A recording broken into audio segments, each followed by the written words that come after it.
That's a big crowd. It's a lot of people. I think it's like a record. So these are accomplishments. We have a lot of accomplishments. And as you know, this is the anniversary, first anniversary, January 20th. And it's been an amazing period of time. We have a book that I'm not going to read to you, but these are the accomplishments of what we've produced. All page after page after page, individual things. I could stand here and read it for a week and we wouldn't be finished. But we've done more than any other administration has done by far in terms of military, in terms of ending wars, in terms of completing wars. Nobody's really seen very much like it.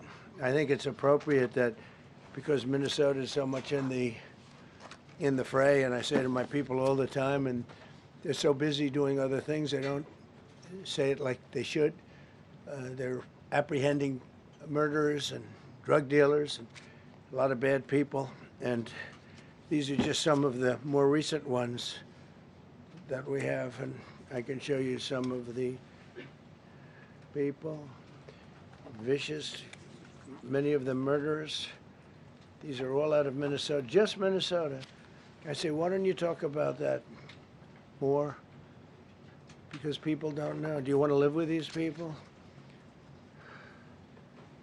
International murder. These are people that are living, they're apprehended and either put in jails in their country from where they came, and the countries respect us, and so they actually put them there. In the old days, they didn't respect our country. Biden wouldn't do this because he let them all in. You know, if you didn't have open border policies of Biden, none of this, all of the things that all of the time that we spend talking about Minnesota and everything else, most of them are coming from out of the country. And it's been caused by a previous administration. Look at this, one after one. Boy, these are rough characters. These are all criminal, illegal aliens that, in many cases, they're murderers, they're drug lords, drug dealers, they're the mentally insane. There's some of them who are brutal killers, they're mentally insane. They're killers, but they're insane. These are just in Minnesota. In California, it's worse. In other states, it's worse. No, Minnesota, the crime is incredible. The financial crimes are incredible. And the problem is because of the agitators and insurrectionists, whatever you want, troublemakers, but they're paid agitators and insurrectionists. Nobody talks about the fact that $19 billion at a minimum is missing in Minnesota, given to a large degree by Somalians. They've taken it. Somalians, can you imagine? And they don't do it. A lot of very low IQ people, they don't do it. Other people work it out, and they get them money, and they go out and buy Mercedes-Benzes, and they come from here, they have no money. They never had money. They never had a life. They never had a government. They never had a country, because there's basically no country. Somalia is not even a country. They don't have anything that resembles a country. And if it is a country, it's considered just about the worst in the world. They come here and they become rich and they don't have a job. I was told that Ilhan Omar is worth $30 million. She never had a job. She's a crooked congressman. So here's another one. And I have, oh, by the way, we just took out, these are all what ICE is doing. And it's a dangerous job. These are rough people. Weapons. This one here is very bad.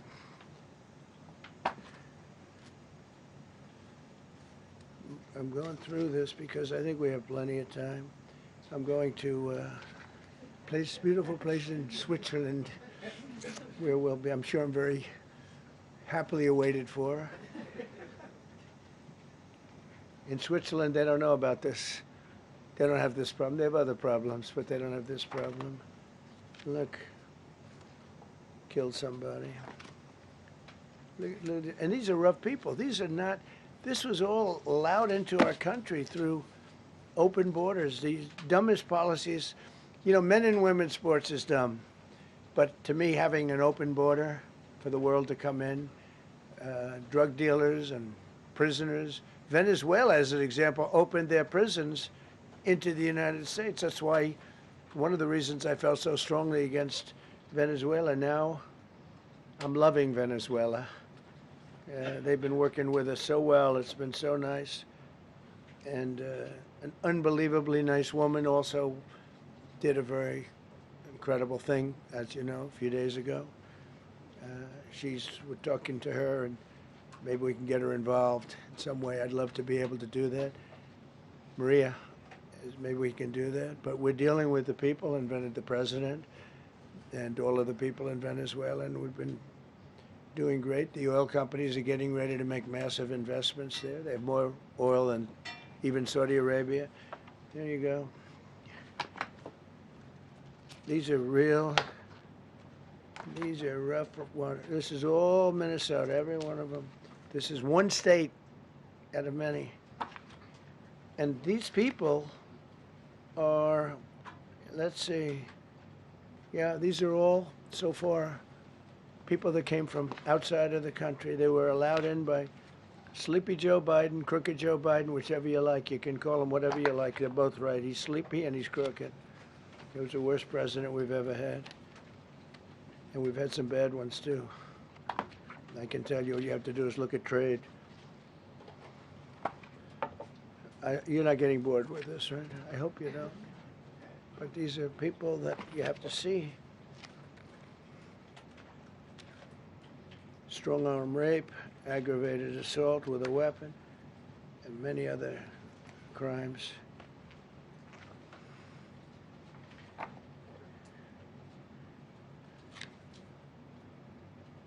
Gang member, known as one of the toughest people around. These are tough people. So this is what the people are trying to protect, because all ICE wants to do is get them out of our country, bring them to prisons and jails and mental institutions from where they came. That's all they want to do. They're patriots, and they have to be abused by guys like Don Lemon, who's a loser, lightweight. I saw him the way he walked in that church. It was terrible. I have such respect for that pastor. He was so calm. He was so nice. He was just accosted. What they did in that church was horrible yesterday. Look at it here. 24 convictions. 24 times convicted. They're not charges. These are convictions. So he comes from outside the country. Do you think he's going to be good here? He's convicted 24 times. He's going to be good here, right? It doesn't work that way. It's a man murder. It's one of many. One of many. All they want to do is get him out. They want to take him out of our country. And we're met with paid agitators and insurrectionists, troublemakers. They're paid. You know, when the woman was shot, and I felt terribly about that. And I understand both sides of it. But when she was shot, there was another woman that was screaming shame, shame, shame, shame, right? You saw it. So loud. She was like a professional opera singer. She was so loud and so professional. She wasn't a woman that was hurt, like, oh, my heart's injured. She was a professional. She's shame, shame. She's screaming shame, shame. I said, that's not a normal person. That's a professional. These are professional agitators and professional people that want to see our country do badly.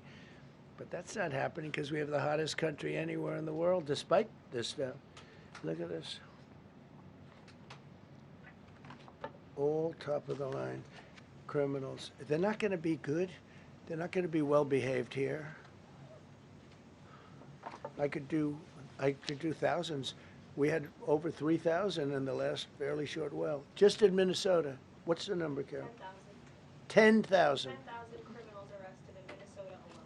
10,000 criminals. And these are serious criminals. Now, how can a place with 10,000 criminals, how can you have a state?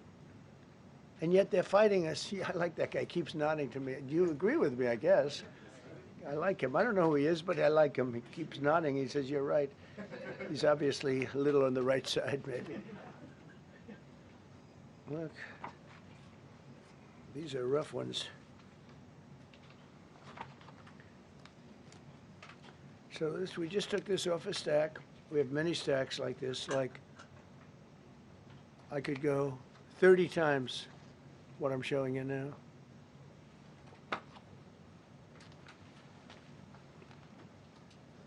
Relations with Hezbollah, that's nice.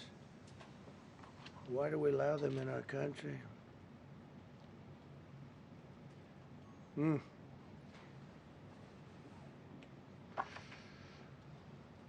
just looking at these charges. It's just pretty incredible. Many murderers, many murderers. People that murdered.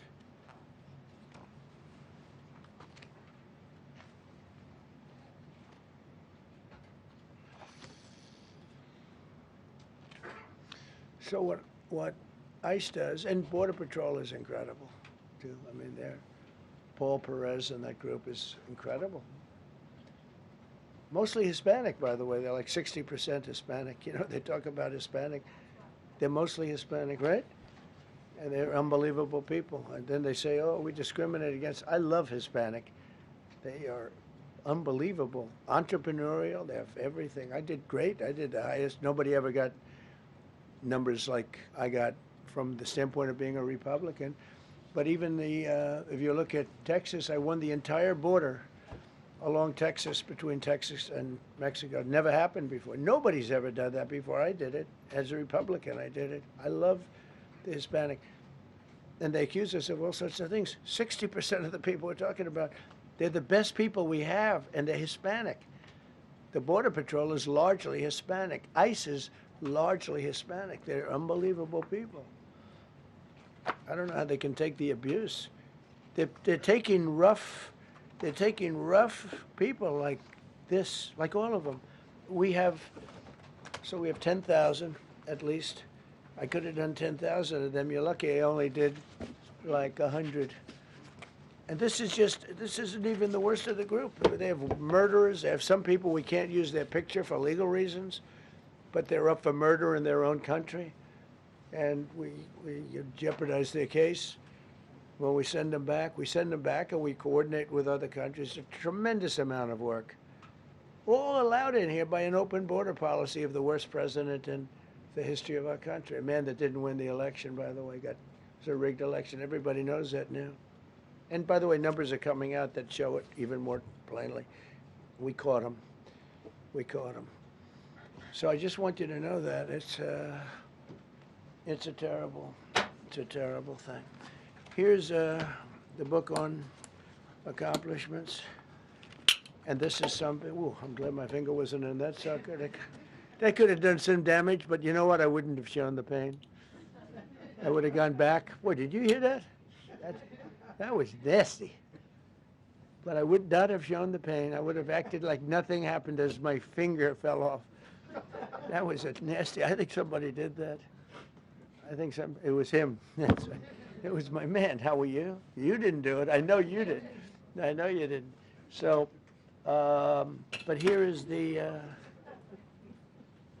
book. These are all things we have. I'm going to read a few of the samples, but look at this.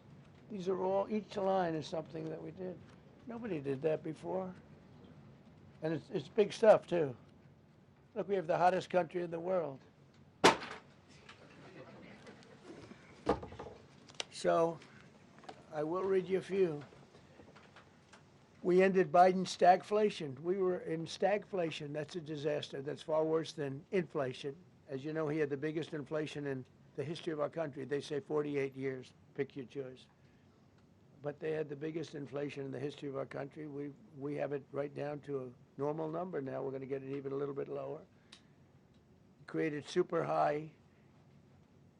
What we've done with growth is incredible. We created super high economic growth, and America is booming. It's booming. There are thousands of businesses right now that are being built. Many of the biggest factories in the world are being built right in our country. They're not going to other countries. They're leaving other countries. Fourth quarter GDP is on track to pass perhaps much more than 5% growth, and that's despite the fact that we had a Democrat shutdown. They shut down our country, and we had 5%. Nobody's in this room has ever heard about 5%. I think it could be 20% if we do it right. If we don't, every time we have good numbers, they raise interest rates. You shouldn't do it. In the old days, if you had good numbers, they'd lower interest rates, or they wouldn't do anything. Here, they try and kill it. They always try and kill success. Over the last 20, 25 years, that's the way. In the old days, if you had good numbers, the market would go through the roof. Today, if you have good numbers, the market goes down. But by the way, we've had the best stock market in history, the best 401ks in history, and we inherited a mess.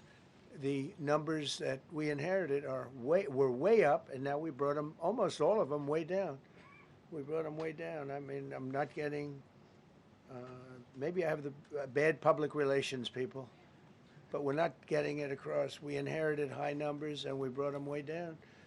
And look at gasoline. They have places in the country now $1.99 a gallon, $1.99, $2.30, $2.50. I guess the average now they're saying is $2.31. I mean, he was at $4.50 and $5 for periods of time. And he went back to the Trump formula, but he didn't do it properly, and he really went back to parts of it because you would have had $8 gasoline if they didn't, but he didn't do it properly. He had people that didn't know what they were doing. Core inflation for the last 3 months is 1.6%. 1.6. Their core inflation was so high that nobody could even calculate it. Under Biden, real incomes declined $3,000. Think of that, $3,000. That's a year. In 12 months, Trump real incomes went up by $2,000 and $3,000 and even in some cases $5,000. It's a tremendous difference. Stock market has set 52 all-time record highs during the course of the 11 months, because this was done on 11 months. Now we are actually officially 12 months as of today. 52 all-time record highs. That means 401ks did great. I have people see me all the time, policemen that guard us really well, and got to know them a little bit. And they said, "Sir, you're making me look so good. My 401k is through the roof. My wife thinks I'm the greatest genius, that I'm a financial genius, like Warren Buffett." He told me that. He said, I think they have better returns than Warren Buffett right now. But he said, all my life my wife has been criticizing me for not being smart financially. Now all of a sudden she loves me more. But we added $9 trillion in value to retirement accounts, saving many people. I mean, they were going out of business. Think of it. We added $9 trillion of value to retirement accounts, savings accounts, and 401ks. That's during the course of 12 months. And I think it's probably 11 months because I don't think they have it for the 12. They have it for the 11. Added $9 trillion of value. Lifted more than 1.2 million Americans off food stamps in 1 year. They would have had another 1.2 million. We would have had, welfare would have gone up. And instead of investing $18 trillion in our country, now it's probably more than that, but $18 trillion and having thousands of plants being built all over the country, you would have had thousands of plants closing all over the country, and you would have had disinvestment, and you would have had welfare going way up. You know, if you look at SNAP, take a look at SNAP, what happened with that? It was at $7 billion, and it came out to over $51 billion. Nobody has ever seen anything like it. The past administration,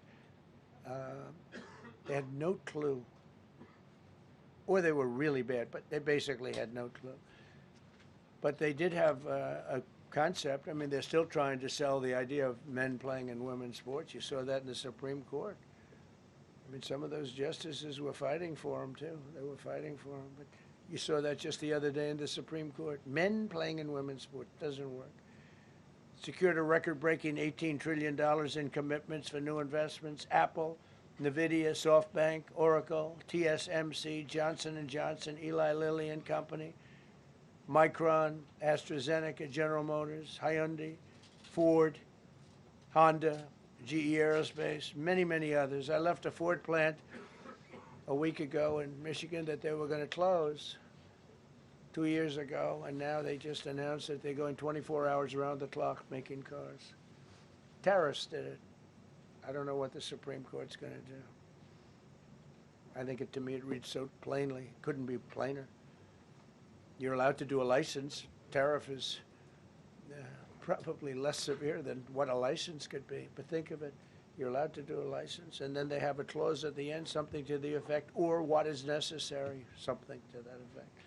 And what is necessary with tariffs. I don't know where there's a case even there, but we've taken in hundreds of billions of dollars, and if we lose that case, it's possible we're going to have to do the best we can in paying it back.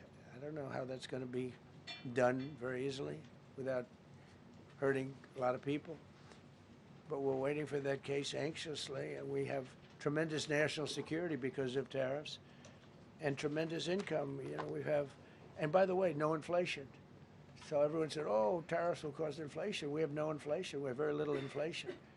Biden had inflation, and he didn't do tariffs. We had a huge problem. We have a 62% reduction in our trade deficit. So if you had a 1% reduction, a normal president would have a 1%, 2% reduction. Everybody would be high-fiving. Had a 62% reduction. Next year, we won't have a trade deficit. We secured most favored nations agreements to slash drug prices by as much.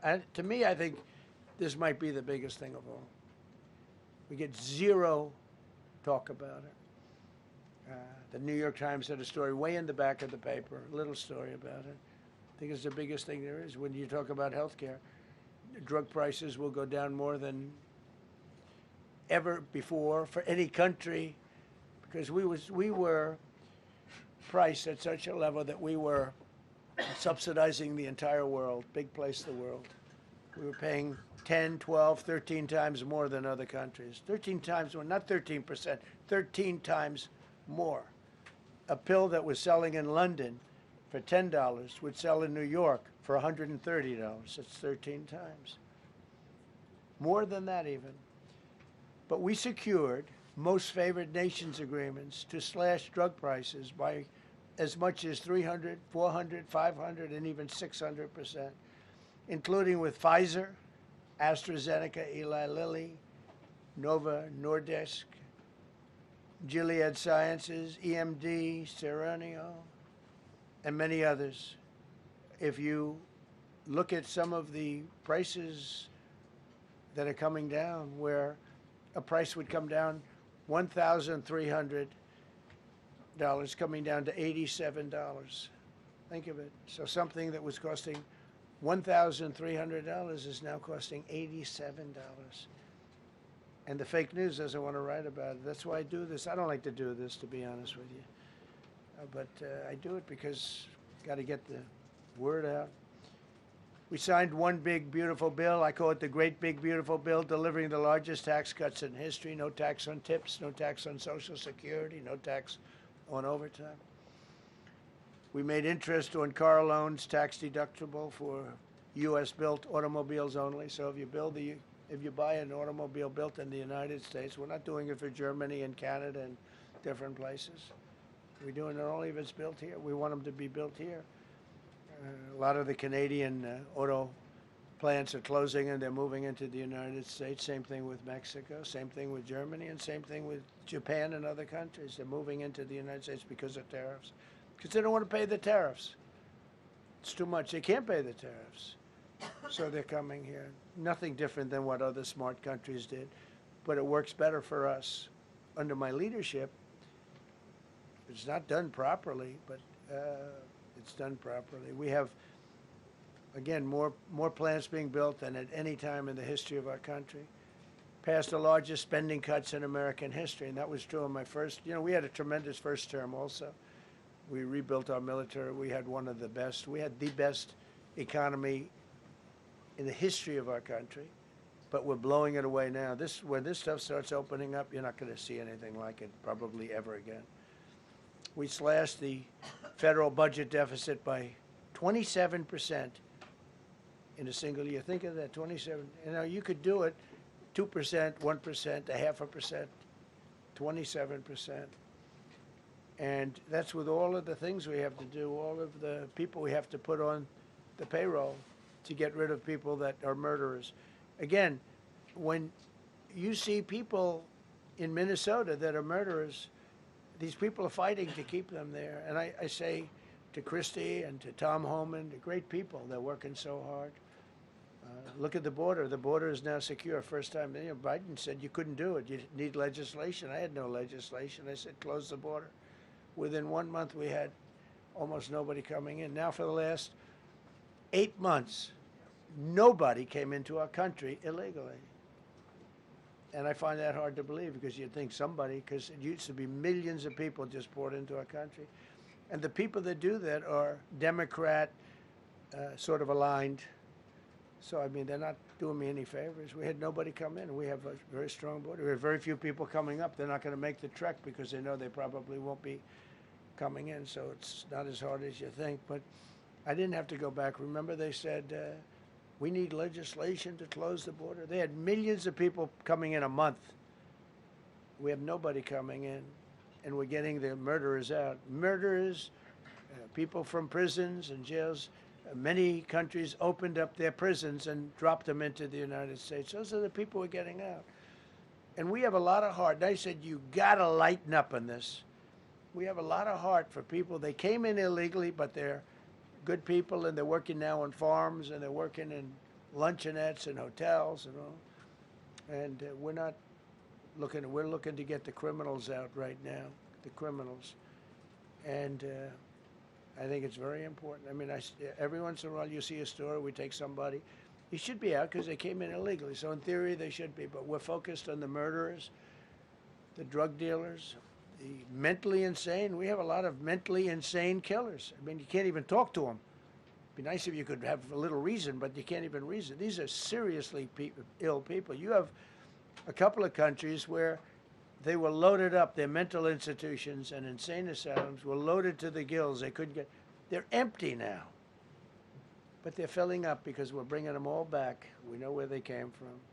And every country accepts them. You know, under Biden, they wouldn't take. They had so little respect that they'd bring them there, and they wouldn't take them. They said, get the hell out of here.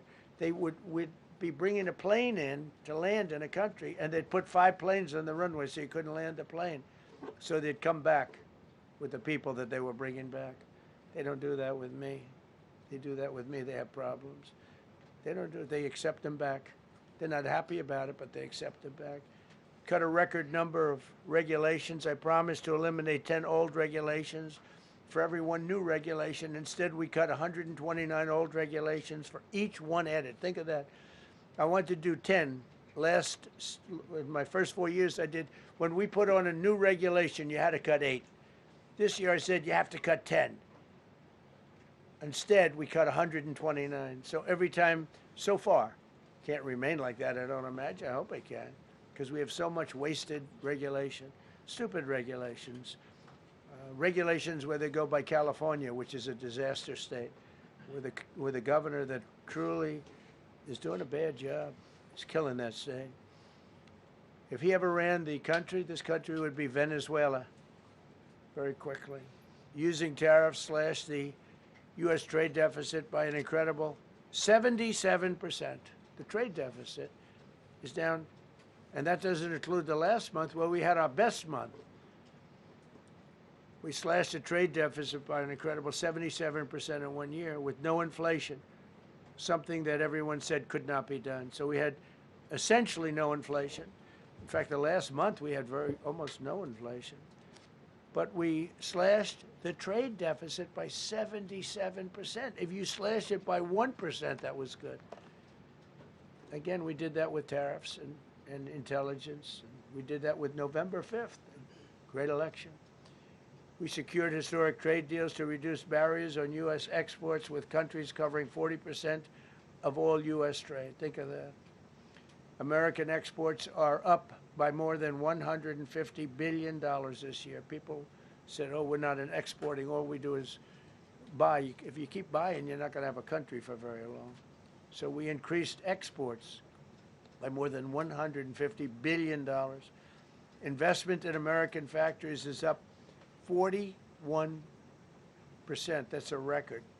Nobody goes 41% up. You go 2% up, 1% up. You go down by 3%. If Kamala got elected, the 41% up would be 41% down.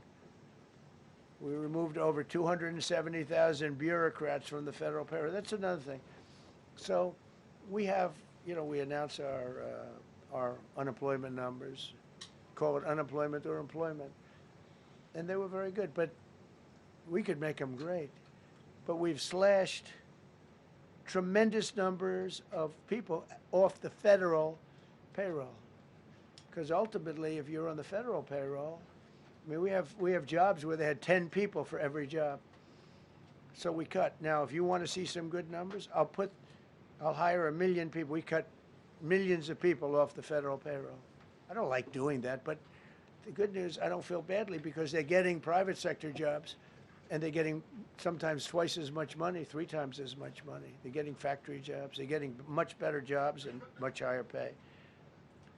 But all I have to do is say, like, what the Democrats do all the time. They hire 1 million people, and then they hire another million. They load it up, and it says, oh, they only have a 3% unemployment rate. It's a fake rate. So with us, we're proud of the fact that we cut so many because, again, I don't want to cut people. But when you cut them and they go out and get a better job, I like to cut them. And sometimes they have to be forced to do that because, it's like they want to stay where they are. They don't know. And then all of a sudden they end up, we have many cases, Caroline, where people were devastated. They hated Trump. I got caught from my very boring federal job where they had, again, sometimes 10 people to do one job. And they were very upset. And now they ended up with a job where they get paid 3 times more money. They're ending up buying houses. It's like crazy. So they went from not liking me to liking me a lot because it's hard to get. We need people. We need people. It's one of the reasons. I mean, when you have good people in the farm or good people in hotels and everything else, we want to work with them as much as we can. Under Biden, 1 out of 4 jobs added was a government job. Think of that. So 25% of the jobs added. That's when you know that, that's 25% of jobs aren't real jobs. But again, I could do that. I could add 2 million jobs right now, would have an unemployed. I could say just hire some more people. I do the opposite. I say get rid of everybody that's unnecessary because that's the way you make America great again. When you have, all these jobs where people are sitting around doing nothing and they get a lot of money by the government, it's no good. But that's what the Democrats do. They show, oh, we were at 4% unemployment. That's a good number. But they just add jobs, or they wouldn't cut. They would never cut jobs. Under Trump, 100% of all new jobs created have been in the private sector. Think of that. Not 1% has gone to federal. So under Biden, 1 out of 4 was a government job. Under Trump, 100% of the new jobs created, 100% came from the private sector. That's how you make your country wealthy and strong and good. We inherited the worst border in history and turned it into the strongest border in history. Illegal crossings have plummeted to the lowest level ever recorded, down 99.999%. That means down 100%. 99.999. I want to find out who that one person is. For 8 months in a row, 0, and these are government numbers, these are not my numbers. For 8 months in a row, 0 illegal aliens were admitted to our country. 0. Nobody came in, unless they came in legally. We have a big process for having people come in legally, by the way. A lot of people are coming in legally. They have to prove they love our country. They have to prove that they're not going to need welfare. A lot of things they have to prove. For the first time in 50 years, we are now seeing reverse migration, where because we're getting all of these illegal people out. People that came in illegally, in many cases they're criminals, in many, many cases. Remember when they used to say that the people that come into our country as immigrants are very nice people, they're wonderful people, they don't commit crime. No, they make our criminals look like babies. They make our Hell's Angels look like the sweetest people on earth. The Hells Angels are now considered a nice, high-quality person. I like the Hells Angels. They voted for me. They protected me, actually, believe it or not. But they make our criminals look like babies. These are some of the most vicious people anywhere in the world. They came from the Congo. The prisons, I know the Congo because I ended the war with the Congo and Rwanda. Tough group, very tough group. They came from prisons in the Congo. Some of the toughest, meanest people you'll ever meet. Thank you very much. They allowed them to come into America. These are tough people. Before my election, 100% of net job creation was going to foreign migrants. Since my inauguration, 100% of the net jobs created have gone to American-born citizens. That's a big thing. In other words, we're now taking care of our people. 100% of net jobs created have gone to the American-born people. Before that, we didn't care. Designated Tren de Aragua, MS-13, and the Mexican drug cartels as foreign terrorist organizations, and we've hit them hard. You've seen what we've done on the water. We're starting to do that on land. The land is much easier, actually. Water is incredible. We did that on the water so that when you do it on the land, they don't go to the water. Nobody's going into the boat business right now, I can tell you. 97% down drugs coming in by water. Think of it, 97%. Nobody ever heard of that before, 90. They heard 2%, 1%. It went up 2%. 97, and we're looking for the 3%. Who the hell are the 3%? They're crazy. But we've taken out almost 100% of the drugs coming in by water. Now we're going to be very shortly starting drugs coming in by land. We know exactly where they're coming from. Remove tens of thousands of illegal alien gang members, drug dealers, murderers, child predators, human traffickers, fraudsters, savage criminals, and others. We removed them from our country. They're out. They're gone. In some cases, they're so dangerous that we put them in jail because we don't want to give them to their country. Their country doesn't do anything, and they end up coming back. We have some that we're just, they're so bad that we don't want to really release them. We want to put them in a jail where we know they're properly ensconced. Think of that. Remove tens of thousands of illegal alien gang members, drug dealers, murderers, child predators, human traffickers, fraudsters, and savage criminals. Why wouldn't you want them removed? The reason is because these are insurrectionists that are doing this work. And, you know, they're going to make mistakes sometimes. ICE is going to be too rough with somebody, or, you know, they're dealing with rough people. They're going to make a mistake sometimes. It can happen. We feel terribly.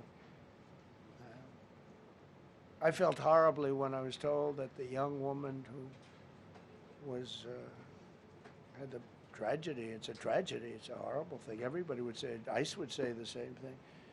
But when I learned her parents and her father in particular I hope he still is, but I don't know, was a tremendous Trump fan.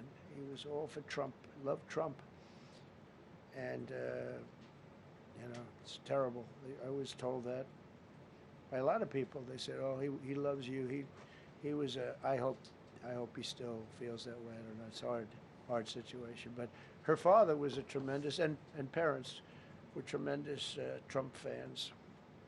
It's so sad. It just happens. It's terrible. Halted all refugee admissions to the United States, including from Somalia, which is a terrible, terrible place, another dangerous place. And we also stopped the pirates because they get the same treatment as the drug boats. So in Somalia, the Somalians, you know what they're good at? That's about the only thing they're good at is they're good at pirating ships at sea, big ships. So you have a huge oil tanker with millions of gallons, millions of barrels of oil. And if it gets hit by a big weapon, the whole thing blows up. And they don't want to fight because if they do, they're told by their insurance companies, do not hand over the ship. And they're not allowed to have any guns on the ship. They're literally, you have these massive ships being taken over by a Somalian small boat with a big weapon. Because if they hit the side of the ship can blow up I mean, you talk about a blow up. Bad, we've seen some bad things happen. And the insurance companies, some of these ships cost more than $1 billion to build. And the insurance companies say, look, we'd rather give them money than take a chance on $1 billion insurance policy. But they don't have to worry about it because we hit them the same way we hit the people with the drugs in their boat. They don't know what the hell happened. But all of a sudden, there are no pirates at sea. Do you notice? We haven't had a boat taken in a little while. Came out of Somalia, really corrupt place. It's not a country. They don't have government. They don't have anything.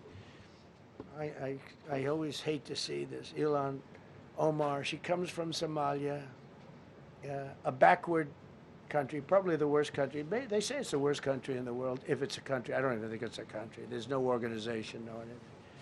They don't have police. They don't have military. They don't have anything. They just have people running around killing each other and trying to pirate ships. But she'll come here, comes, and then she wants to tell us how to run our country. The Constitution says that I am entitled to this. I can't stand her.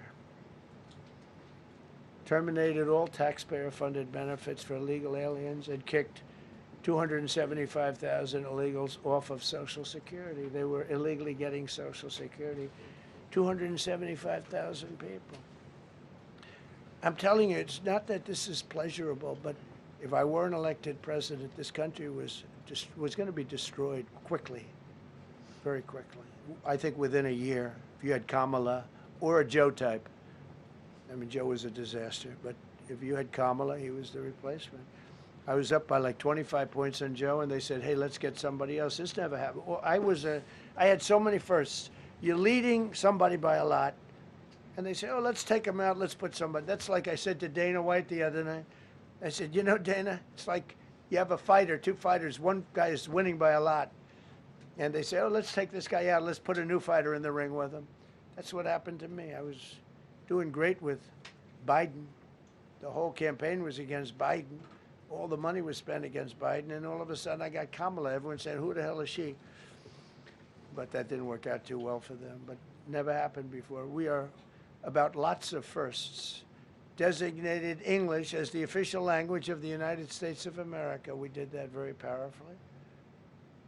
And while we're at it, we also took the Gulf of Mexico, and now it's the Gulf of America.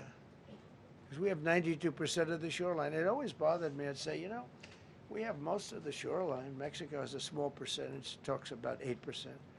We have 92%. And I said, why is it the Gulf of Mexico? It should be the Gulf of America. I was going to call it the Gulf of Trump, but I thought that I would be killed if I did that. I wanted to do it. I wanted to. My people worked so hard. Sir, I don't think it'll look too good. I'm telling you, it's a good thing. And it'll be hotter than ever, I said. No, but I decided not to do that. I'm joking, you know, when I say that. I was not going to call it the Gulf of Trump. Because tomorrow it'll be, Trump wanted to call it the Gulf of Trump, but he was rebuffed by his people. My people don't rebuff me too much. The Gulf of Trump, that does have a good ring, though. Maybe we could do that. It's not too late. No, we have the Gulf of America now. It's great.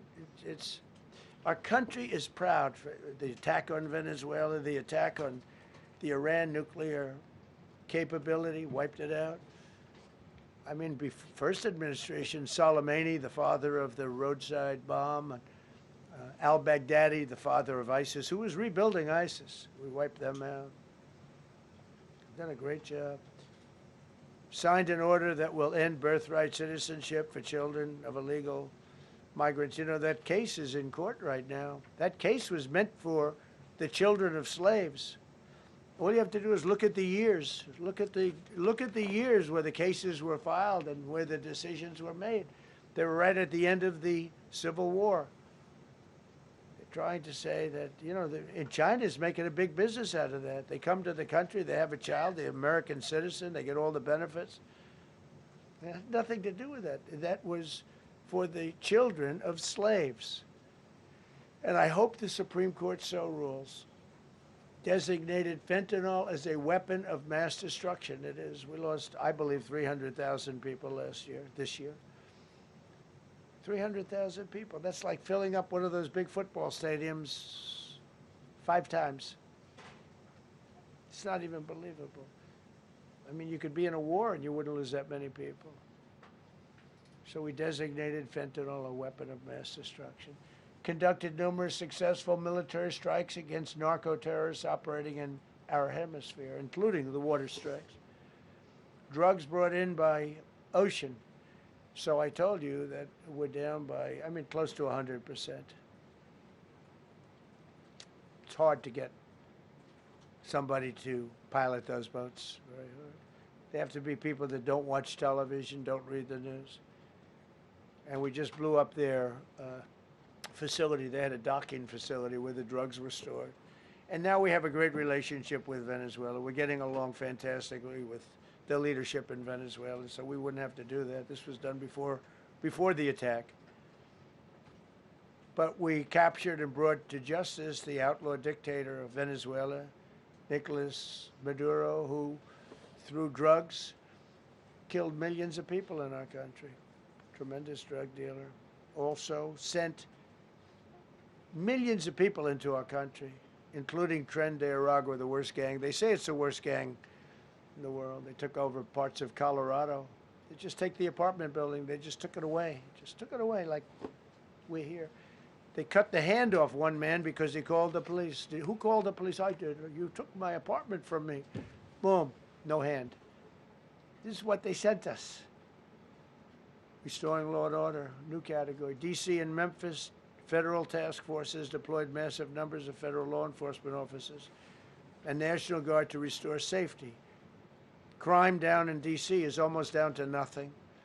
D.C. was a very, very dangerous place, and I think you probably know better than I do.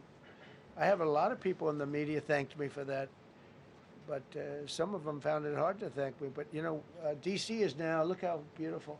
D.C. is now, you can walk right from here to a restaurant, right through the center of town. You can be with your child, with your loved one, with your lover. Your lover's not going to be killed anymore, so you can act like a real lover. But you can walk right through the middle of the town, and D.C. is beautiful again, too, you know. You notice we took all the fences down, almost all, the rest are coming down. We got the graffiti all off. National Guard's been amazing. You know, we didn't tell them to do that. That's not their job description. But they were picking up garbage and everything. They were great. And I don't know, to me, a town, it looks better when you have military people. These are big, strong guys, are bad guys. Look at them and they say, we're not going to mess around. But what they don't know is that we took over 2,000 people out, permanently out of D.C. These were career criminals. But I feel much better seeing those people there. I went in a couple of times and had dinner in D.C. I walked right down the middle of the street. I felt very safe. A year ago, I couldn't have done that. I would have been crazy to have done that. Secret Service wouldn't let me do it. They weren't thrilled anyway, I will tell you. It wasn't like they were thrilled, but we did it, and it was great. But D.C. is a great thing. And we have virtually no crime in D.C. anymore. And before we did this move, and we could do the same thing with Chicago. You know, we brought Chicago down 25%, even though we just had a minimal crew there. We brought Wisconsin down. We brought Minnesota down, way down, even though everything's a fight, you know, because they want to keep those people that are lying on the floor. They want to keep those people in Minnesota, but they really don't. I don't think the real people of Minnesota, it's a very corrupt place, and the elections are totally corrupt. I feel I won it all 3 times. Nobody's won that state since Richard Nixon. It's a rigged state. And the Somalians vote as one group, even if they're not citizens, and they vote as one group, and, you know, you get 600,000 votes against you. They all ought to get the hell out of here. They're bad for our country. Nationwide achieved the largest reduction in violent crime on record. So this just came out. Nationwide, over the last 11 months, achieved the largest reduction in violent crime on record, including the largest one-year drop in murders ever recorded almost 2,000 lives were saved. That's despite the fact that we took in criminals under the leadership of the Democrats and Joe Biden. More motor vehicle theft is down by 100,000 vehicles nationwide. That's another. Nationwide, the motor vehicle theft was out of control, and now it's very much in control. It was down by more than 100,000 vehicles to a record low. Began the process of eliminating cashless bail policies across the nation. You got to get rid of your sanctuary cities, and I hope our people know that we're not going to pay sanctuary cities. We're not going to pay them anymore. They are sanctuary for criminals. They hold criminals. We're not going to pay. They can sue us, and maybe they'll win. But we're not giving money to sanctuary cities anymore as of the beginning of the month. We began the process of eliminating the cashless bail. Well, cashless bail is where it all started. It's a disaster. And then other places. I don't know if it started in New York. I remember it starting in New York. So if somebody comes in, murders somebody, and they let them out, no bail, no nothing. Basically, cashless bail means you just get the hell out. And they go outside. We have one case where a guy murders somebody, gets released, and goes out and murders somebody. 2 people in one day. No, we got to get rid of cashless bail. They got to pay, got to have bail. There's a reason for bail. Long tested. Signed an executive order to bring back mental institutions and insane asylums. We're going to have to bring them back. Hate to build those suckers, but you got to get the people off the streets. You know, we used to have, when I was growing up, we had in my area in Queens, I grew up in Queens, we had a place called Creedmoor. Creedmoor, did anybody know that? Creedmoor. It was a big, I said, Mom, why are those bars on the building? I used to play Little League baseball there, a place called Cunningham Park. Who's quite the baseball player, you wouldn't believe. But I said to my mother, Mom, she would be there, always there for me. She said, son, you could be a professional baseball player. I said, thanks, Mom. I said, why are those bars on the windows? Big building, big, powerful building. It loomed over the park, actually. She said, well, people that are very sick are in that building. I said, boy, I used to always look at that building and I'd see this big building, big, tall building. It loomed over the park. It was sort of, now that I think it was a pretty unfriendly sight. But I'll never forget, I don't know if it's still there, because they got rid of most of them, you know, the Democrats in New York, they took them down, and the people live on the streets now. That's why you have a lot of the people in California and other places, they live in the streets. They took the mental institutions down. They're expensive. But I'd say, why does that building have those bars? Boy, it wasn't normal. You know, you're used to looking at like a window. But this one, you look at it, all this steel, vicious steel, tiny windows, bars all over the place. Nobody was getting out. It's called a mental institution. That was an insane asylum. Designated Antifa as a domestic terrorist organization, and many others. It is. America is respected again on the world stage. That's another topic. Obliterated Iran's nuclear enrichment capability, and Operation Midnight Hammer was one of the most successful anyone's ever seen. CNN fake news. I don't know where they are. CNN. Anybody from CNN here? Fake news. Nobody wants to raise their hand anymore. They used to argue. Yeah. Now, if you're with CNN, you don't raise your hand. But they said, well, maybe it wasn't that successful, which I really was angry because these pilots took their life in their hands. 2 o'clock in the morning with no moon, dead dark, guns shooting at them. They went in with those beautiful B-2s, and every single bomb went down an air shaft and obliterated it. And CNN came out and said, well, maybe it wasn't, by a scam writer who wrote, you know, fake stories, a lot of fake stories on other topics, right? Because when we did it, we said, that's a terrible thing.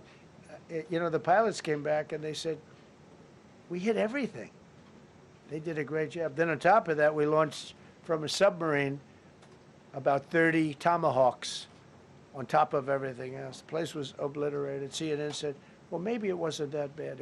Turned out it was worse than it was. You know who could tell you that? The Iranians would tell you that. Because if they do anything, they're going to have to start a brand new place. But they did an amazing job. It was like what we did with Venezuela. I mean, nobody's ever seen a military operation like that. Ended 8 unendable wars in 10 months. These were unendable wars. Cambodia and Thailand fighting for years. Kosovo and Serbia. The Congo and Rwanda. Pakistan and India, they were really going at it. 8 planes shot down. They were going to go nuclear, in my opinion. The Prime Minister of Pakistan was here, and he said President Trump saved 10 million people and maybe much more than that. They're both nuclear countries. Israel and Iran. Egypt and Ethiopia were going to fight over a dam, and I got them to stop. I still got to work it out, because they put a dam up in Ethiopia that stops the flow from a little river called the Nile. I always think of the Nile being in Egypt, you know, beautiful Nile with the pyramids, but they put a dam up. You know who paid for the dam? The United States of America. It's the biggest dam, I think, in the world. They put a dam up. I said, how did you let that happen? Why would we have done that? We financed it. This country would. I don't know. Maybe it was a Republican president, but I don't think it was. I think it was a Democrat. But what a terrible thing. So Egypt basically is, you know, they don't have enough water in the Nile. And they use that for a lot of things, including entertainment and travel and tourism and everything. I mean, I don't know. They got a big dam. I got to work that one out now, too. Armenia and Azerbaijan, President Putin told me, I cannot believe you settled that war. I've been trying to settle that war for 10 years. Armenia and Azerbaijan. They were fighting it for many, many years. And I ended up getting the heads of both countries in my office. The beautiful Oval Office, much more beautiful now than it ever was. And one sat on one side, one sat on the other.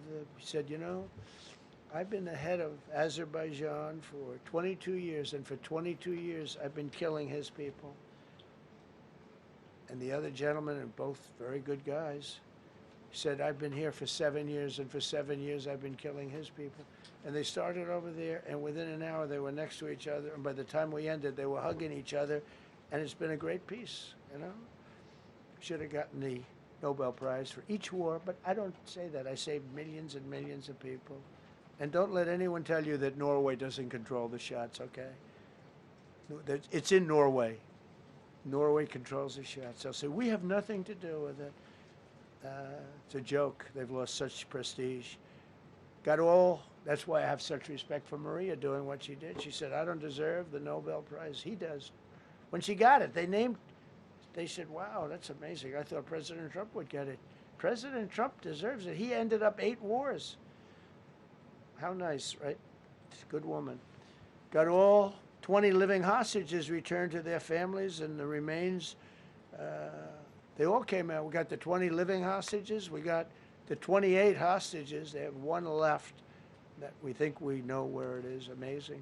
Looked like we weren't going to get anywhere near that. Now they've gotten almost. And more importantly, we got many more, hundreds. We got them all. If we didn't do it, you wouldn't have had, most of those people would have been dead. I don't know if that's covered properly, but you know, the 20 is great. They were the last ones. I always said the last 20 are going to be hard, but we got them. We got the last 20, and we got close to 28 of the bodies of the dead.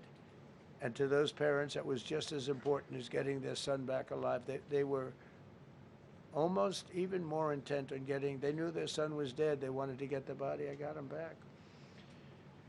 We just created the Board of Peace, which I think is going to be amazing. I wish the United Nations could do more. I wish we didn't need a Board of Peace, but the United Nations, and you know, with all the wars I settled, the United Nations never helped me on one war. I mean, I guess I'm not blaming them. I didn't call them to help, but I got, you know, the presidents and prime ministers together. We knocked heads. We got along, and they liked me. I liked them. Every single one of them nominated me for a Nobel Prize. Every one of the wars, among many other people. nominated me for a Nobel Prize. But Putin told me, I cannot believe you got this war settled. I've worked on it for 10 years because it's his territory. Rescued 83 American hostages and citizens detained from abroad without paying a lot of money, paid no money. Apprehended terrorists responsible for the Abbey Gate bombing that claimed the lives of 13 U.S. service members in Afghanistan, the lowest point in the history of our country. That was a Biden disaster. I was getting out, but I was getting out with dignity and strength. We were the boss. Oh, we were the boss. They wouldn't do a thing against us. And this very stupid person got in, and what a shame. They should have left from Bagram, which is the big military base, which has hundreds of acres around it. Should have left from Bagram. Terminated visas of Hamas sympathizers and deported pro-jihad foreign nationals. Got NATO members to agree to raise defense spending to 5% of GDP from 2%, and they paid the 5%, and they didn't pay the 2%. And by the way, I did more for NATO than any other person alive or dead. Nobody's done for NATO. And I think for the most part, they'll tell you that. I think you could ask the Secretary General about that, but he said it a lot. I've done more for NATO than anybody, and I see all this stuff, but NATO has to treat us fairly, too. The big fear I have with NATO is we spend tremendous amounts of money with NATO, and I know we'll come to their rescue, but I just really do question whether or not they'll come to ours. You know, I'm just asking. Just saying, right? You remember during the debate? Just saying. Signed $1 trillion investment in U.S. military. And next year, we hopefully will go to $1.5 trillion. We're building battleships that are 100 times more powerful than the battleships of World War II, which are the big, beautiful, those big, beautiful things with the guns. I said, what about bringing them out of dry dock? They said, sir, what we're building will blow them away. Think of it. These ships are 100 times more powerful than the battleships that you see on Victory at Sea. Do you ever see Victory at Sea? What a great thing that is to watch. Renamed the Department of Defense into the Department of War, which everyone loves, by the way. Signed landmark critical minerals deals with Australia, Malaysia, Thailand, Ukraine, Japan, and many others. We're going to have so much rare earth. It's actually not that rare. Getting it processed is rare, but there's a lot of rare earth. There's a lot of earth around, I can tell you. Withdrew from the corrupt World Health Organization, where we were paying hundreds of millions of dollars a year. So we were paying $500 million a year, and China was paying $37 million a year. I said, why aren't we paying the same as China? They said, well, nobody asked. I said, China's got 1.4 billion people. We have 350 million, probably, with all the illegals, you know. China probably knows more accurately. But we have much smaller in terms of the number of people. We have a much more powerful military, but we have much smaller. I rebuilt the military during my first term, by the way. And while they gave away a lot to Afghanistan, the Taliban, which was just horrible seeing them, every year seeing them do that military down some dirty street, is a disgrace. But while Biden gave a lot of it away, it's a tiny fraction compared to what we did. I rebuilt the military, and now we're continuing to build it. And bigger and better, we need it, peace through strength. But we withdrew from the corrupt World Health Organization. So I remember we were paying $500 million, they were paying 37 or 39 million. And I said, how come? So I withdrew, and they called, we'll give you the same deal that they had. I said, well, it should be less than that, because if they're at 37 and you have 3 times, 4 times the number of people, even maybe 5 times, I don't know. So it should be less, but I didn't want to chisel around. And I thought about it. So I could have taken 500 million to 37, and everybody knew it. I chose not to do it because it was actually very popular when I got out, because they were terrible. And so I chose not to take that deal. First thing Biden did is go back into it. You know what he paid? More than 500 million. So I actually called them. I said, you know, you can buy it for less. You can make a deal at 37. There's no reason to pay 500, they didn't care. They paid more than 500. Did you know that? They paid more than 500 million. I made a deal at 37. I could have had 37. They were public about it. We'll give you the same deal that China has for 37. And they paid 500. They paid $500 million. That's the way you ruin a country. And it's the same attitude that, you have on everything else with these people. They were terrible. The anti-American UN Human Rights Council we ended. The UN Relief and Works Agency we ended. And the fake Paris Climate Accord, which was a ripoff of America, where we had to pay $1 trillion and they were paying nothing.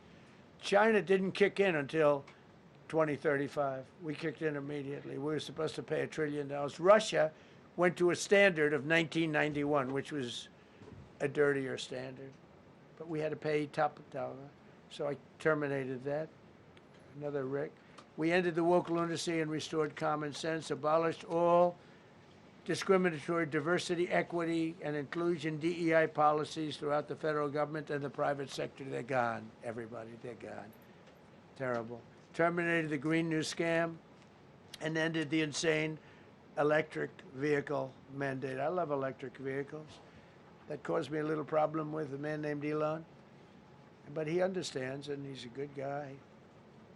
We get along, but I said, Elon, we can't have all electric cars. We just can't do it. I like the electric cars. I like his car.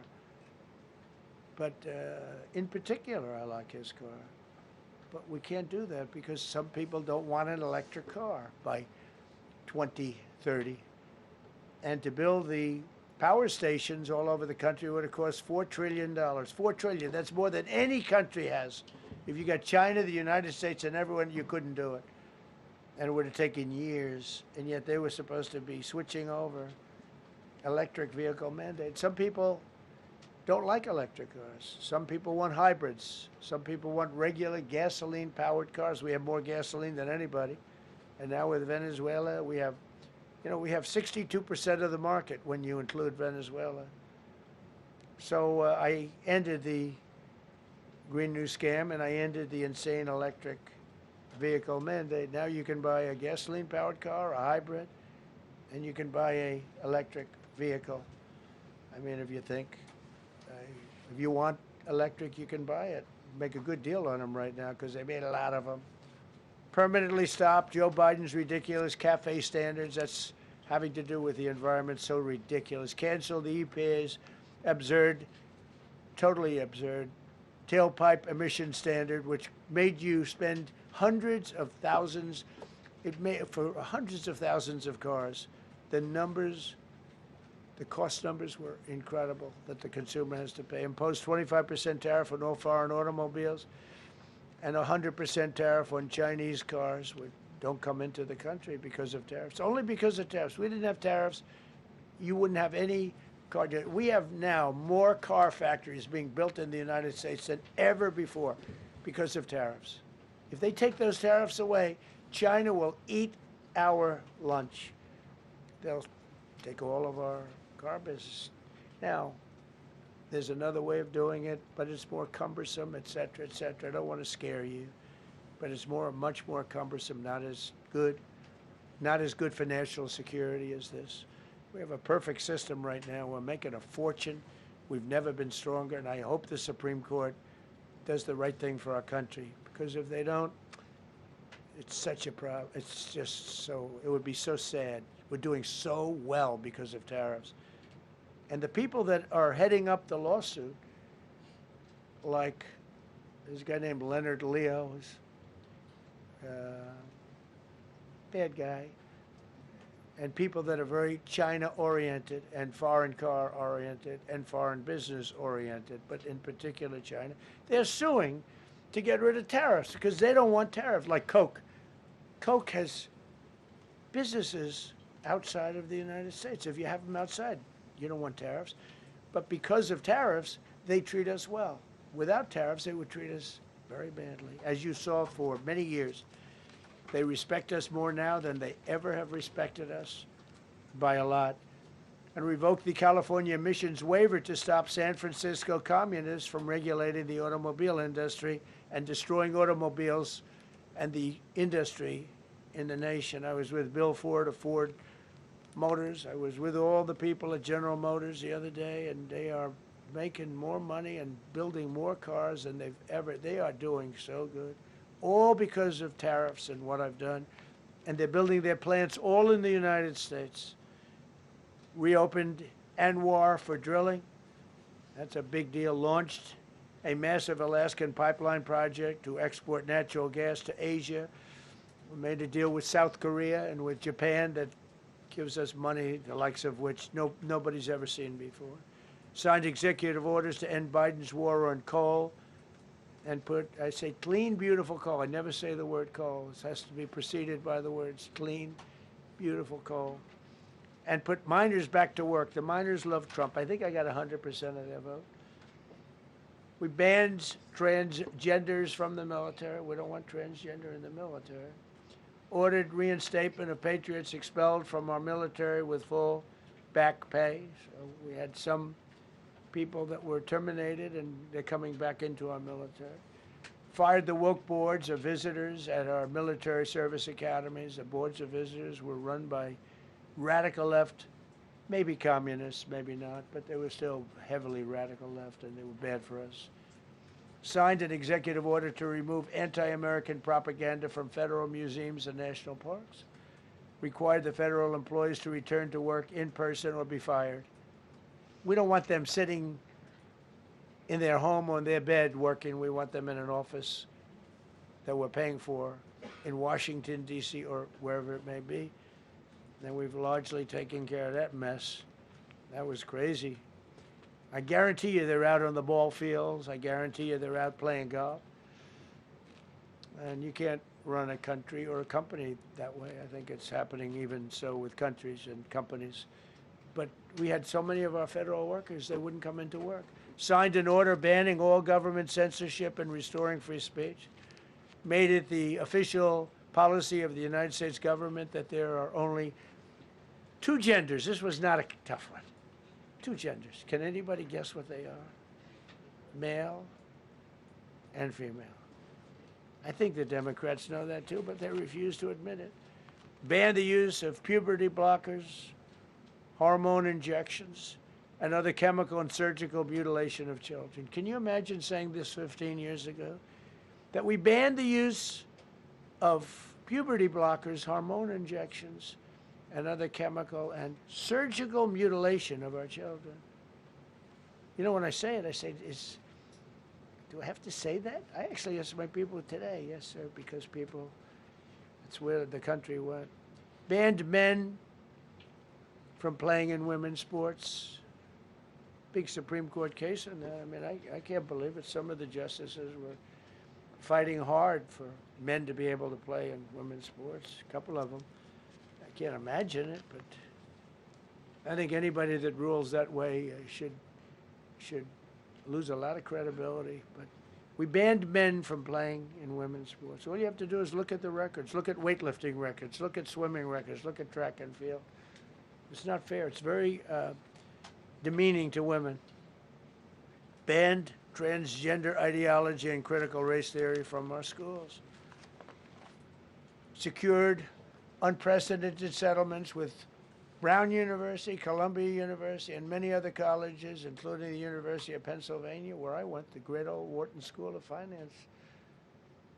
To restore fairness and merit, we're working with Harvard right now. They've been very anti-Semitic.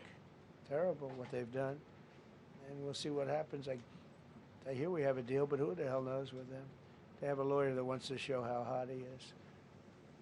Ended taxpayer-funded student loan forgiveness for radical left and anti-American activists. Can you believe it? Began the process of abolishing the Federal Department of Education and returning education back to the states. And Linda McMahon is doing a fantastic job. Ended Joe Biden's weaponization of our government and removed his hand-picked radical left Marxist prosecutors from the Department of Justice, like deranged Jack Smith. He's a sick son of a bitch. They gave me the worst of the worst. And here I am. How did that happen? How did that happen? He's a sick guy, and Letitia James is sick, and Alvin Bragg is sick. They're sick people. and others. Fani, you can't call her Fanny. She doesn't like it. She wants to be called Fani. Fani Willis. I won, can you imagine? Putting somebody through that? And then if I suggest that somebody may be guilty of a terrible crime, oh, he's weaponizing government. Trump is weaponizing government. It's terrible.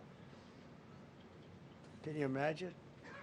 They say to me about weaponize, I don't weaponize anything. But what they did to me, nobody ever went through what I went through. And here I am in a place called the White House. It's a beautiful place. Who would have thought, right? Signed legislation to cut all taxpayer funding to woke and biased NPR and PBS. And they're sort of gone now, I guess. I heard they closed up. They were terrible. They were so unfair. They were so terrible. Officially reinstated Columbus Day. I like the name Columbus Day. The Italian people are very happy about it. Remember, when you go to the voting booths, I reinstated Columbus Day. That was an easy one. Christopher Columbus. Cut Social Security wait times by 50%, serve 65% more Social Security recipients by phone, and are on track to doubling the service and performance compared to the Biden administration. We're 2.5 to 3 times better and faster. Slash VA claims backlog to the lowest number ever recorded. Created Trump accounts starting with $1,000 for every newborn baby. This is something that's become so popular. And I give Mr. and Mrs. Michael Dell Computer, who put in $6.25 billion, started with nothing. And he actually invested all that money to give to kids so that when they grow up, they have an account that might be worth a lot of money. It'll be riding with the markets. And, you know, they can, at 20 years old, 21 years old, they could have $100,000. They could have a lot of money. That's going to be amazing. But I give a lot of credit to Mr. and Mrs. Michael Dell. Signed AI executive order to ensure the United States dominates the future of artificial intelligence. So we're leading China. We're leading the whole world.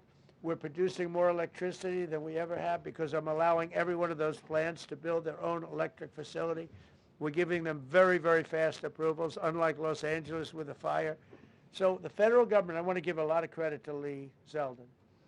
The hardest approval for the 20,000 houses or more that burned down in Los Angeles because they didn't have the water.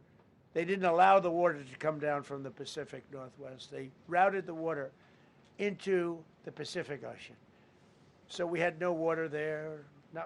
No, he had. I would say open up the water. Open it up to the governor, to the mayor. They didn't want to do it. They wanted to protect a tiny little fish that's, you know, I said, how can you have a fish when you don't have any water? It was just an excuse, I guess. But it's amazing. We took 20,000 houses, and Lee Zeldin, the toughest permit is from the federal government. Within 2 weeks, every single permit was given to the people to build their houses. Then you have the incompetent mayor of Los Angeles. He's neutral, who decided to go to Africa during the fire. So you have this incompetent mayor, and I had it out with her the night when I got, right after the fire, I went there. She said, we're working on it so that we can have everybody starting to build within 2 or 3 years. Remember that? I said, you mean 2 or 3 days? No, I mean 2 or 3 years.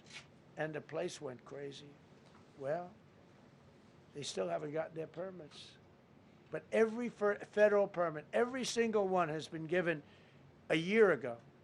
And Lee Zeldin has done a great job. And he's done a great job in the approval of all these big plants and factories and all of the electricity that they're creating for themselves. I said to Zuckerberg, I said to all of them, I said to Jeff Bezos, I said to everybody. Mark Zuckerberg couldn't believe it. He said, you know, where are we going to get all the electricity? Because you need double the electricity that the country currently makes just to fire up those big plants. I said, well, nobody can do that. So what we're going to do is let you make your own electricity. Nobody believed it. And I said, we're going to get you fast permits. So we get them within 2 weeks. and they're coming up with some of the most incredible electric plants you've ever seen. So each one of those massive buildings, AI or otherwise, is building their own electricity, they're building their own plant, and it's incredible. Many of them are under construction already. They're going to have, we're leading AI, and we're leading China by a lot. Established a MAHA presidential commission, banned many artificial food dyes, as you know, issued new vaccine recommendations, and created new real food pyramid. And Bobby and Dr. Oz have been incredible. Provided $12 billion in aid for American farmers. Just gave them $12 billion in aid because they got screwed by other nations. And the number of drug dealers have fallen every single month since I took office. Drug dealers are way down in the United States, and that's a small version of what's sitting right there. That's just a small version. We took a country that was dead, and it's the hottest country in the world right now, and that's after 1 year. So let's go. That's a lot of people. Go ahead, please. Yeah, go ahead. Thank you so much, Mr. President. I have two questions for you. One, do you want your Board of Peace to replace the UN? Well, it might. I mean, the UN just hasn't been very helpful. I'm a big fan of the UN potential, but it has never lived up to its potential. The UN should have settled every one of the wars that I settled. I never went to them. I never even thought to go to them. They should be able to settle those wars. They don't. I believe you got to let the UN continue because the potential is so great. And another one, Mr. President, you invited Lula from Brazil to be part of the Board of Peace. I did. What role do you I did. expect him to play, especially A big role. I like him. Venezuela? Yeah, And I like another one, because the Are you from Brazil? Yes.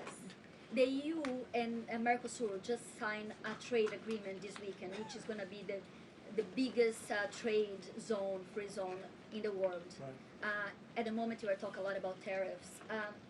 What is your reaction to that? So, two questions, Lula. Well, look, I just think this. I think we have trade like we've never had before. We're doing better in trade than we ever have before.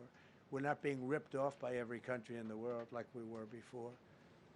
We're doing numbers that nobody's ever thought possible. We're the richest we ever were.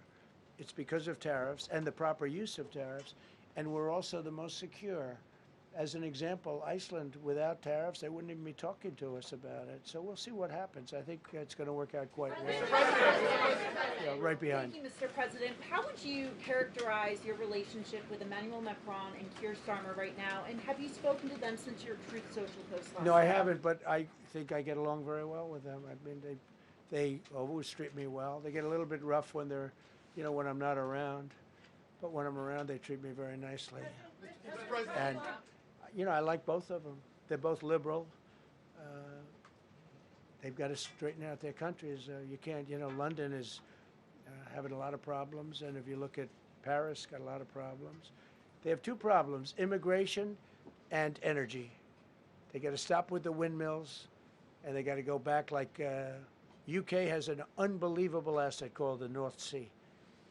Norway uses it, makes a fortune. They have a better section of it, and they don't do it.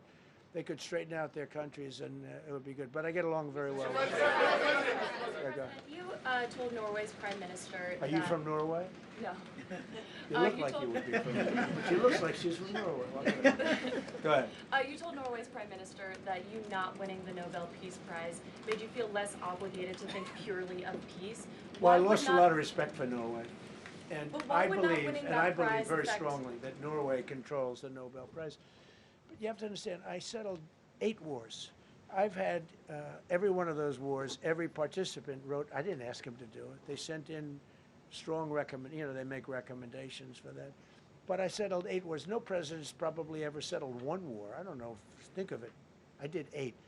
The reason I do it is because it's easy for me to do. And I didn't do it for a Nobel Prize. I did it because I'm saving a lot of lives. I'm trying to settle the final one. I'm trying to do Russia-Ukraine. And when Russia's ready, Ukraine's not. When Ukraine's ready, Russia's not. But they're losing 25,000 people a month on average. And I'm trying to get that one done. But no, I feel that Norway has tremendous control over who gets the Nobel Prize, despite what they say. How far are you willing to go to acquire Greenland? You'll find out. Mr. President, Kevin Hassett has said that those $2,000 tariff rebate checks would be up to Congress to decide whether or not to disperse that. Do you agree with Kevin Hassett on that, or do you think you can do that unilaterally? No, I don't think we would have to go the Congress route, but, we'll find out. The reason we're even talking about it is that we have so much money coming in from tariffs that we'll be able to issue at least a $2,000 dividend and also pay down debt for the country. But we'd do a $2,000 dividend to the people of our country. Would probably set a limit of, income limit where it made sense. But we will be able to make a very substantial dividend to the people of our country. I believe we can do that without Congress. Last night on Truth Social, you said that the British plan to hand the base of Diego Garcia over to Mauritius and then rent it back was an act of great stupidity. Previously, you've backed that deal. Is it now your position that the deal should not go ahead? I think that they, when they originally were going to do it, they were talking about doing some concept of ownership. But now they're looking to essentially just do a lease and sell it.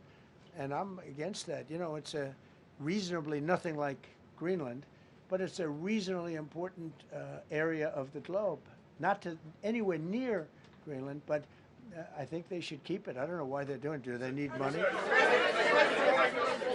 Mr. President, with your support to the Syrian government, most probably you avoided another civil war and a bloodshed in Syria, especially after the fall of the regime. I did a good job. I did a good job. And, the Syrian government, the last 2 weeks, had to use some force to implement its force on specific areas. And Well, with to keep the prisoners, the terrorist prisoners, which are some of the worst in the world, at bay. So they were able to keep that. He's working very hard. The president of Syria is working very, very hard. Strong guy, tough guy, pretty rough resume. But you're not going to put a choir boy in there and, get the job done. I spoke with him yesterday because we were talking about the prisons and, what was going on. We have some of the worst terrorists in the world in those prisons, and he's watching them. Syria. Mr. Go ahead. President, Gavin Newsom is going to be at Davos if he's not already there. You're probably going to run into him. I presume that this is for him to raise his platform for 2028, but what do you anticipate his foreign policy platform is going to be? I don't know. I don't know that he's going to be the nominee. I know this. I had a very good relationship with Gavin Newsom when we were, in office together. I was president. He was the governor of California. We had he would talk about it often, and somewhere we just went astray. I just hate the way California is being run. We actually have people leaving. It's never happened before, but I hate the way it's being run. He and I had a very good relationship. They're really close to the word exceptional, but now we seem not to. Thank you, President Trump. President Trump, you spoke earlier. Mr. President, you've been hearing from allies. Thank you. No, above you. Thank you so much, President Trump. Kara Castanova from Lindell TV. And you spoke earlier about the 2020 election. Now that Maduro is in U.S. custody and he was criminally charged, has any more information emerged that you could share with us regarding Venezuelan election software and Venezuelan ties to tampering with the 2020 election? And would you consider speaking to Maduro personally in prison in New York to get some answers on Venezuela's involvement with the 2020 election? No, I don't think I would be doing that. I think my lawyers would be very unhappy if I did that. Yeah, they've learned some things. Please. What happens to the tariff threat to Greenland if the Supreme Court comes out and rules against you on the tariffs? And Well, I'll have to use something else. I mean, are look, you willing to use force? take a look at the word license. Take a look at other things. I mean, we have other alternatives. But what we're doing now is the best, the strongest, the fastest, the easiest, the least complicated. Sir, if you move ahead with the Greenland-related tariffs on Europe, you secured almost $1 trillion of commitments from them to invest in the United States. Does that go kaput out the window if that happens? I doubt it. Look, they need that agreement very badly with us. They really do. They fought very hard to get it. So I doubt that, but we'll see what happens. We have a lot of meetings scheduled on Greenland.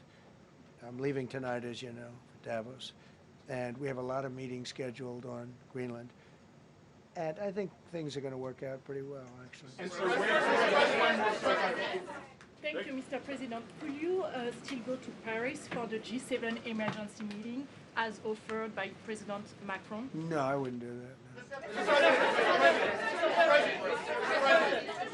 No. Because, you know, Emmanuel's not going to be there very long. And, you know, there's no longevity there. He's a friend of mine. He's a nice guy. I like Macron. But he's not going to be there very much longer, as you know. And I think, you know, I have meetings with the people that are directly involved, not some of the people you're talking about.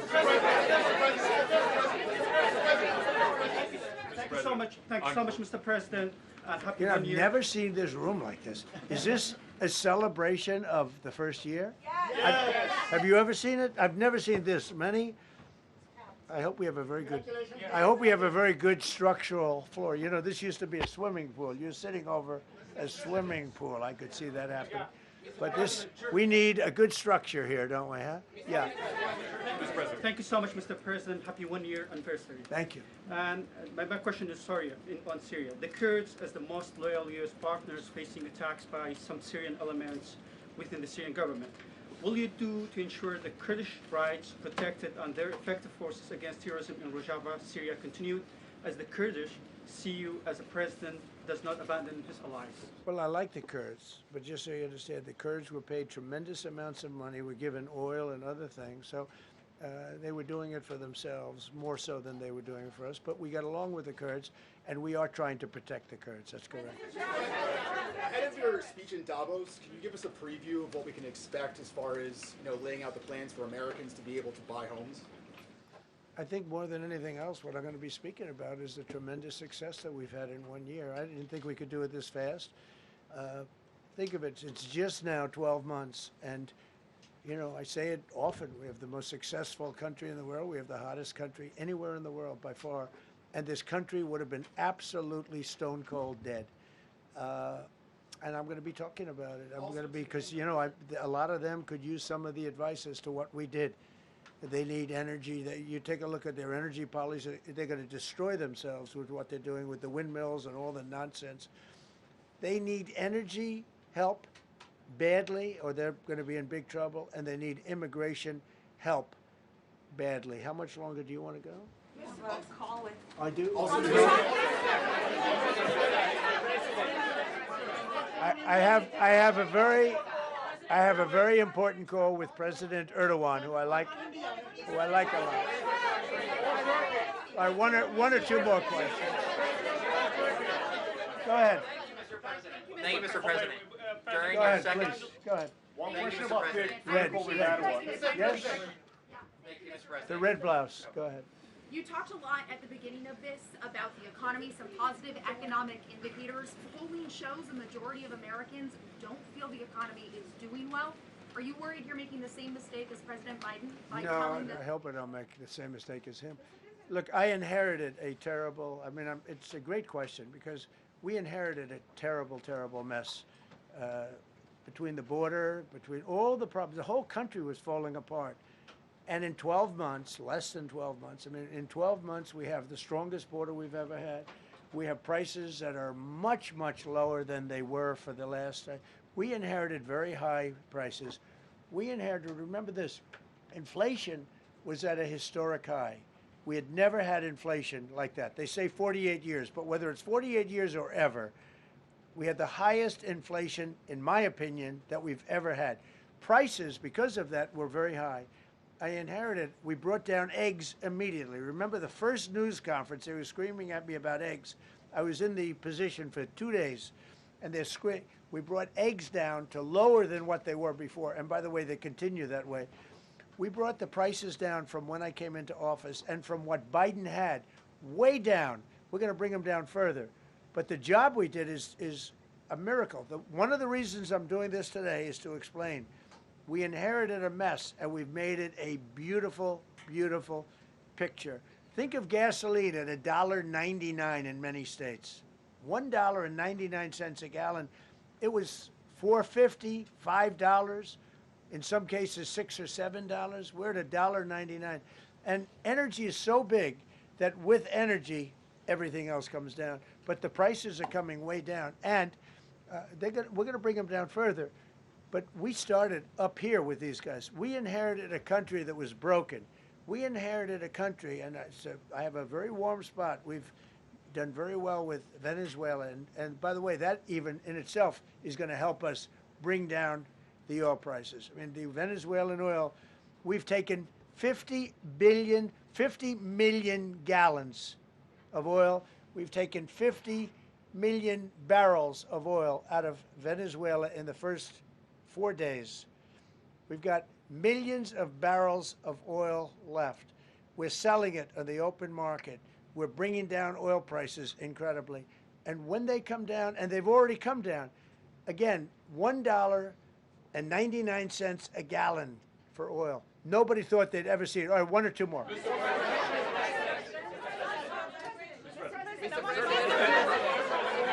Go ahead, go, yes. I want to ask you about Iran. Is the military option still on the table? And can you assure us that the killing in Iran has stopped? And when regard to your peace council, which members have to pay $1 billion? So with Iran, are you from Iran? No, I cover the White House. Where are you from? I'm Palestinian American. So with Iran, they were going to hang 837 people, and I let them be known that, and we let them know that if that happens, that will be a very bad day for them. And they decided not to do it. They didn't hang the people. I can't tell you what's going to happen in the future, but supposedly they've taken that off the table. But they were going to, last week, they were going to hang on Thursday or Wednesday. They were going to hang, I think, 837 people, and they didn't hang anybody. So we're just going to have to see what happens with Iran. Is the military option off the table?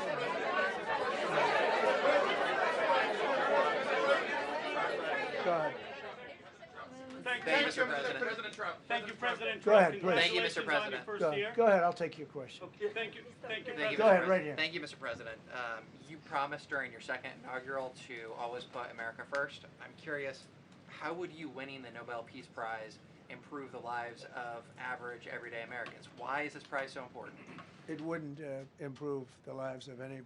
What improved the lives of people are people that are living. I saved probably tens of millions of lives in the wars. You know, if you add up the numbers, just if you look at any one of those wars, you're talking about millions of people. You multiply it times 8.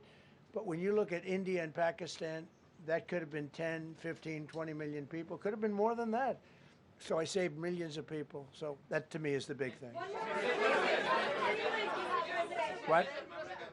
You suggested a moment ago that perhaps the reason why a positive story about the economy isn't getting through is because of, bad communications people. But are average Americans wrong to still feel high prices? And how much longer does the White House hope that they? So I think a lot of people are listening to the fake news a little bit, and I'm not blaming anybody. I think I blame ourselves. I think we've done a much better job than we're able to promote. We're not promoting. We're doing a great job, and we're sort of letting the promotion take care of itself. One of the reasons I'm doing this news conference, I think it's important. We have taken a mess and made it really good. It's going to get even better. But if you look at prices from a year or a year and a half ago, you look at the Biden prices, they were way up through the sky. And, they use the word affordability. They just say affordability, and they don't talk about it. They created the affordability problem, and we are solving it. We have solved a lot of it. Again, everybody agrees in this room, I think, gasoline prices have come per gallon way down. When that happens, everything else comes down, but they've come down way down. Many of the groceries have come way down. It's all happening, and it's happening strong. But if you go back a year and a half, 2 years, take a look at those prices and look at the prices now.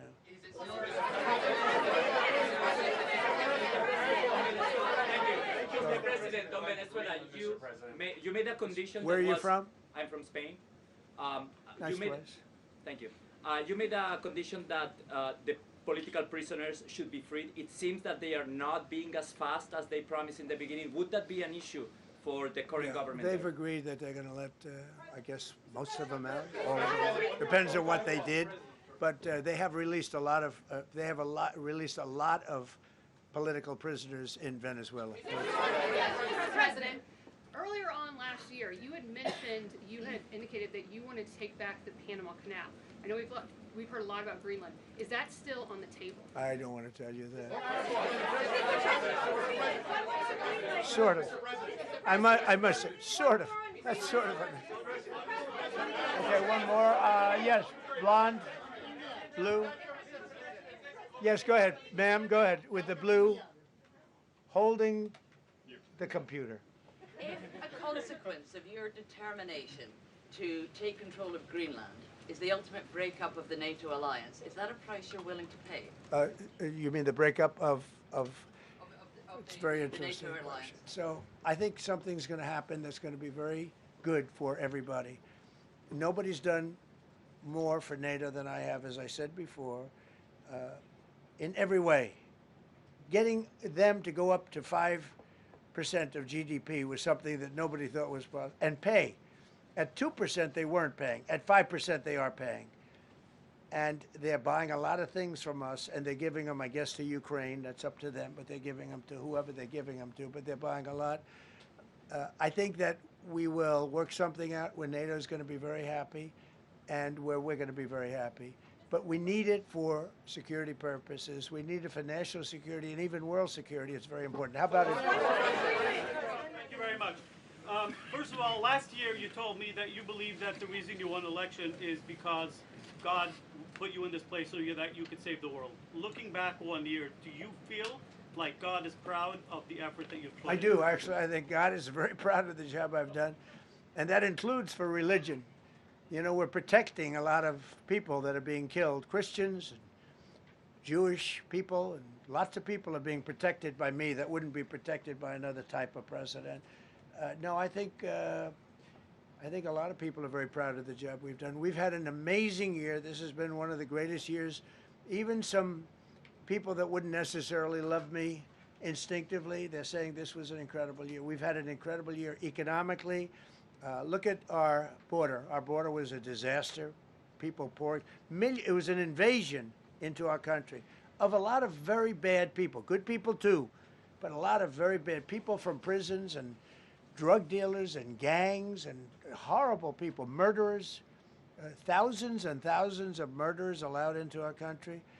And we now have the strongest border of any country. There's probably not a country, I guess North Korea has a pretty strong border, by the way, but there's not a country in the world that has a border like we do. And we took it from the worst border. We had the worst border in the world. Now we have one of the strongest borders in the world. One more question. You said you're confident something's going to get worked out in Greenland, but Greenlanders have made it clear they don't want to be part of the U.S. Well, what gives the U.S. the right to take away that spoken. self-determination? When I speak to them, I'm sure they'll be thrilled. Mr. President, are you committed to keeping the U.S. in NATO? I've had such a good relationship. I've made it so much better, so much stronger. It's so good now. NATO is so much stronger now. I don't agree with a lot of the things they've done, but that was done before I got there. I think NATO's been good. Sometimes it's overrated, sometimes it's not. But we have a strong NATO. When I came here, we had a weak NATO. We had a NATO at 2%, and they weren't paying. You had a nothing NATO. NATO's, whether you like it or not, it's only as good as we are. If NATO doesn't have us, NATO is not very strong.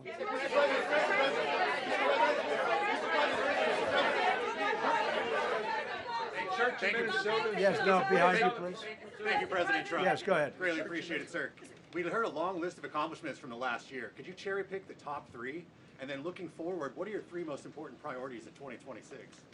So I think the building of a really powerful military has been a great achievement, and that would include the Venezuela thing. That would include the attack on Iran and the wiping out of the nuclear threat. I think that's been really amazing what we've done militarily.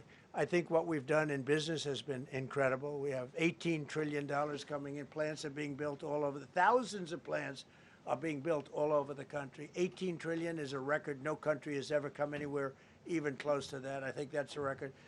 And I think that most favored nations for drugs is something that nobody thought they'd be able to get. Tariffs helped me there because the nations would have never gone along with it if I wasn't able to say If you don't go along with it, we're going to put a 10 or a 15 or a 20% tariff on your nation.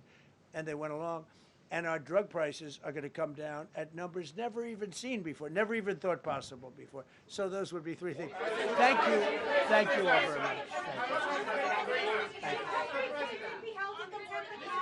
Thank you very much. How much did you pay for Greenland, sir? How was the game?